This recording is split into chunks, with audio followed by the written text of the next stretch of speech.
배당 정책을 통한 법인 출구 전략이라는 주제로 강의를 진행하도록 하겠습니다. 법인의 출구 전략 하면은 이 출구의 유형이 어떤 게 있을까요? 여러 가지가 있겠죠. 일단은 이제 매각이 있을 거고요. 그죠? 매각. 그 다음에 자진 해산, 뭐 또는 청산이 있을 수 있겠죠. 청산하는 거. 예. 네. 아니면은 가업 승계일 겁니다. 그리고 출구에는 반드시 세금 이슈가 있어요. 그렇죠. 그래서 우리가 보통 이걸 이제 출구세라고 하죠.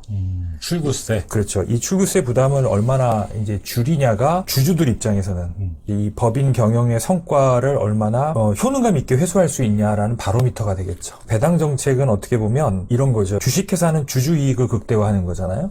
주주 이익을 극대화한다라는 거는 주주에게 가급적 많은 배당을 안겨주는 거예요. 근데 이제 이 배당 정책을 별도로 실행하고 있지 않다가 출구에 임박해서 활용하는 배당 정책은 정책이라고 할 수가 없어요. 세금이 너무 많으니까. 그렇죠. 너무 세금이 많아가지고. 그래서 어느 정도 본인이 출구에 대한 시나리오가 잡혀있는 기업은 그 출구에 맞는 맞춤형의 배당 정책이 필요하다. 뭐 이런 취지로 강의 준비를 좀 했고요. 네. 일단은 배당 정책이 종전보다 더 강조되는 그런 이제 조세 환경에 대해서 한번 이야기를 드려보는 게 어떨까 싶습니다. 객관적 네. 상황을요. 그렇죠. 네. 우리가 기업을 분석할 때 보통 수합 분석이라고 하죠. 기업이 갖고 있는 이제 강점, 네. 약점. 이건 기업의 자체적인 어떤 측면이고 기업을 둘러싼 경영 환경 측면에서 기회 요인과 위협 요인을 분석을 하잖아요. 그런 관점에서 위협 요인과 기회 요인을 한번 보면 위협 요인 같은 경우는 이제 사실 중소기업은 사회적인 약자로서 여러 가지 지원책이 있지만 출구 단계에 있어서는 어떻게 보면 자본 이익이라고 본다는 거죠.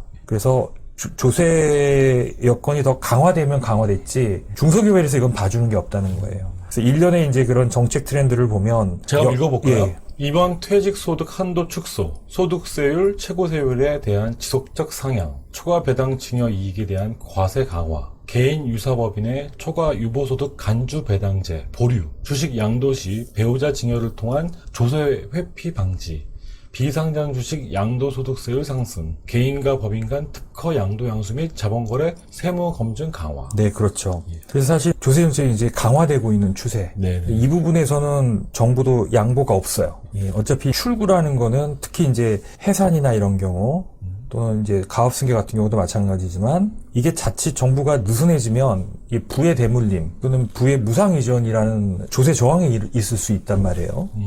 이런 사각지대가 더 사라지고 점점 과세가 강화되고 있다라는 거는 이제 하나의 위험 요인이고 반면에 이제 기회 요인도 있어요. 특히 이제 이번 세법 개정에서 법인세율을 1%씩 인하됐다는 측면. 네. 그 다음에 이제 자회사 지분율 30% 초과 시 수입 배당금 입금 불산임률 상향. 말이 좀 어렵습니다. 그러네요. 예, 이제 이건 뒤에서 한번 설명을 드릴 테니까 그때 자세한 면에서 한번 말씀드리겠고요. 네. 그 다음에 이제 가장 주목할 만한 점은 증여세과세 특례제도 공제나 저율과세 범위가 확대됐다는 거. 그리고 사후관리 요건이 완화됐다는 거. 위험 요인은 어떻게 내가 피해갈 수 있는 건 아닙니다. 이 위험 요인에서는 조조익선밖에 없어요. 조조익선. 예. 빠르면 빠를수록 이거는 이 위험 요인을 해체할 수 있는 거예요. 닥치면 이거는 맞아야지 어떤 방법이 있을 수 있는 게 없다. 자, 그런데 이제 위에 보면 이제 이런 기회 요인도 있으니까 이건 이제 어떻게 보면 기회의 선점이 중요한 거거든요. 선점이 중요하다. 예. 특히 제가 여러 번 말씀드리지만 이 정권 초기에 나오는 조세 정책, 세법 개정안은 그 정권의 기본 철학이에요. 특히 이번 개정세법 같은 경우는 가압승계 제도를 완화하겠다라는 게 제일 먼저 나오는 조세 정책이기 때문에 그렇지만 이제 총선 맞닥뜨리고 이제 나중에 이제 정부의 어떤 그 동력이 상실되고 하면은 이거는 다시 완화가 아니라 강화 기조로 갈 수도 있다는 거죠. 그렇겠죠. 그래서 타이밍이 되게 적시성이 굉장히 중요한 부분이다. 이런 부분 좀 말씀드리고 싶고요. 자, 배당 정책 얘기하면서 이제 주식 가치 얘기를 꺼내는 이유를 좀 설명을 드릴게요. 우리가 보통 이제 일반 부동산 비중이 50% 미만인 기업들은 세법상 요런 비율로 주가가 평가가 됩니다. 예. 그리고 이제 부동산 과다 보유 법인 같은 경우는 요런 비율로 평가가 이루어져요. 예를 들어서 어떤 기업이 94,800원 정도의 주가가 나왔습니다. 이걸 구성원으로 분석해보니까 이런 트렌드를 보여요. 이런 구성 비중을 보입니다. 자, 그러면 세부적으로 이 기업의 가치를 보니까 손익가치보다 뭐가 높아요? 순자산가치가 자산가치가 높습니다. 그리고 이 순자산가치의 80%에 해당하는 금액이 이제 하한가입니다. 여기는 순자산가치가 높기 때문에 손익가치를 낮춰도 이 하한가에 걸려가지고 주가가 그렇게 많이 떨어지지가 않아요. 과거와 다르게 드라마틱하게 떨어지지 않는다는 말씀이시죠? 그렇죠. 이게 손익가치를 떨어뜨리려는 노력이나 어떤 그 결과에 비해서 주가는 상대적으로 덜 떨어진다는 거죠. 여기서 보듯이 장부가액이 순자산가액이 92억인데 세법상 평가액이 85억입니다. 이런 기업 같은 경우는 순자산가치를 떨어뜨리는 전략을 가져가야 돼요. 순자산가치를 떨어뜨리는 전략. 그렇죠. 네. 그 순자산가치를 떨어뜨리는 전략 중에 가장 우선적이고 대표적인 정책이 이제 배당 정책이겠죠. 배당 정책. 그렇죠. 다만 이 배당 정책은 일시에 누적 배당을 하게 되면 배당 금액의 절반 가까이가 세금으로 유출이 되기 때문에 굉장히 장기간에 지속적인 배당 정책을 펼쳐나가야 된다. 장기간. 그렇죠. 네. 기업 같은 경우 보면 순자산가액이 세법상의 평가액보다 높다. 그럼 어떤 의미에서 보면 세법상 주가는 저평가되어 있는 거죠. 근데 이제 이 기업이 손익가치가 더 커지면은 이제 나중에 손익 비중이 높아져서 손익가치가 커지게 되면 기업가치는 더 늘어나겠죠. 그러니까 이런 기업 같은 경우는 이제 순자산가치를 지금부터 떨어뜨리는 전략과 동시에 손익가치도 급진적으로 늘어나지 않게끔 관리를 해야 되겠죠. 둘 다. 자, 그래서 한번 예를 한번 들어볼까요? 자, 이 기업 같은 경우 21년도 기준으로 94,000원인데 네. 만약에 22년도 손익이 10억부터 마이너스 10억이 났다고 가정을 해볼게요. 네. 그런데 주가가 보면은 쭉 떨어지다가 일정 구간부터는 주당 하한가가 주가가 돼버려요. 그러니까 그 이하는 또 손익가치를 더 떨어뜨려 봐야 이 하한가 순자산가치가 높기 때문에 순자산가치의 80%로 주가가 고정이 된다는 거죠.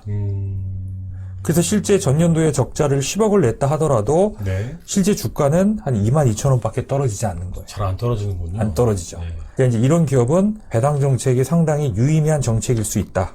아무래도 순자산가치가 높은 회사가 배당 정책이 더 필요하다라고 정리할 수도 있겠네요. 그렇죠, 그렇죠. 네. 네, 그렇습니다. 그러니까 이제 배당 정책을 미리미리 효능감 있게 활용하지 못하면 아까 말씀드렸듯이 이제 출구에 임박해서 하는 배당은 배당 금액의 절반 가까이를 조세 비용으로 지출해야 되는 상황이 생길 수 있다. 네.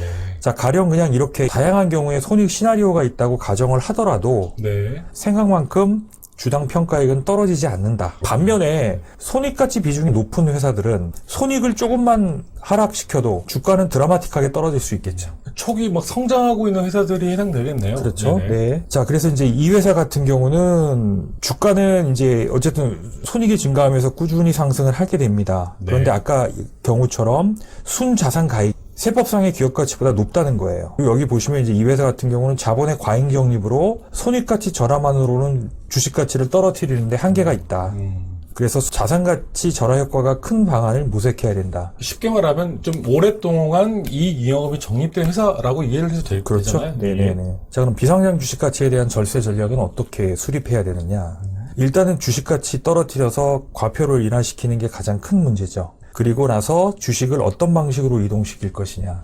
증여할 거냐, 양도할 거냐, 아니면 상속할 거냐, 아니면은 가업 특례로 넘길 거냐. 이런 의사결정을 해야 되겠죠. 네. 그렇지만 이거는 세금을 제로화시키는 건 아니기 때문에 그 다음에 재원 마련을 해야 된다. 통상은 이렇습니다. 특히 이제 주식 가치가 개인의 재산 볼륨보다 큰 경우는, 근데 이제 주식 가치보다 개인 재산이 큰 경우에는 주가 하락보다는 재원 마련 자체에 1순위를 둬야 되겠죠. 상속세나 이런 그렇죠. 부분들. 예. 그리고 주가 하락하고 주식 이동 방법이 그 다음 순서가 되겠죠. 그래서 이 주가 하락하는 데 있어서 배당 정책이 상당히 유의미한 툴이다라는 점을 말씀드리기 위한 거고요. 좀 세부적으로 말씀드리면 이제 순손익가치를 축소하고 순자산가치를 줄이는 데 있어서 가장 먼저가 적극적인 배당 정책이라는 거예요. 제가 일반적인 배당 정책이 아니라 굉장히 적극적인 배당 정책이라고 했죠. 좀 더 의미의 부여를 하자면 배당 정책을 고도화시킨다라는 면이에요. 고도화시킨다. 예, 그렇죠. 네. 순자산가치 축소 전략을 제가 한번 읽어보면 적극적 배당 정책 실행, 자본거래, 자사주취 등 및 감자, 소가, 산업재산권 양수도, 임원퇴직금 증액, 추계액 반영. 네. 추계액 반영이라는 말도 쓰셨네요. 그렇죠. 왜냐하면 이제 임원퇴직금이라는 결론적으로는 법인이 해당 임원에게 지급해줘야 될 부채잖아요. 네네. 그렇죠. 그러니까 부채를 계상하면 그만큼 순자산가액이 떨어뜨리는 효과가 있는 거죠. 네. 여기서 이제 제일 포인트는 적극적인 배당 정책과 동시에 임원 퇴직금을 증액하는 정책을 쓰는 거다. 나머지 부분들은 해당이 될 때 쓸 수 있는 되게 제한적인 방법일 수 있는 거죠. 네. 자, 다음 단계는 이제 주식 이동을 어떤 방법을 쓸 거냐. 네. 양도냐, 증여냐, 증여세 특례냐, 가업상속 공제. 이 방법 중에서 가장 기업의 여건에 맞는 방법을 또는 하나의 방법 또는 여러 가지 방법을 믹싱 또는 이제 기관별로 믹싱해서 이동 전략을 짜는 것들이 하나의 플랜일 수 있고요. 세 번째는 이제 재원 마련 방법이죠. 이거는 이제 납부 방법을 선택하는 거와 실질적인 재원을 마련하는 방법이겠죠. 재원을 마련한다는 건 결국 법인 같은 경우는 어떻게 법인 자산을 유동화할 거냐. 법인 자산의 유동화 문제와 이 유동화된 자금을 어떻게 사회로 유출시킬 거냐. 합법적으로. 이 두 가지 문제가 걸린다. 오늘 강의는 배당 정책의 필요성이라는 주제를 가지고 기회 요인, 위험 요인도 분석을 해주셨고 어떠한 전체적인 개요를 설명해 주신 것 같습니다. 다음 시간에도 법인 출구 전략이란 강의를 진행하도록 하겠습니다. 오늘 방송 감사합니다. 네, 고맙습니다.